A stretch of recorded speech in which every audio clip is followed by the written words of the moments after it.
আমার ছেলে যদি কোনো বক্তব্যে বলে থাকে যে আল্লাহ সত্তাগতভাবে কোনো স্থানে অথবা আরশে আছে, যে কামরুল ইসলাম যদি তার ভ্রান্ত মতবাদ থেকে ফিরে না আসে, তাহলে আপনারা তার অনুসরণ করবেন না, সে পথভ্রষ্ট।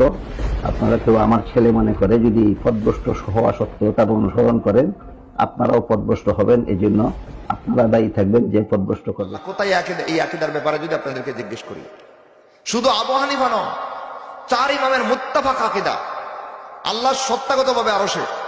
সত্তাগতভাবে কোথায়? আরশে। 4 ইমামের সবার মুত্তাফাক রায়, সমন্বিত রায় এটা। আবু হানিফার ফাতাওয়া তো আরো কঠিন।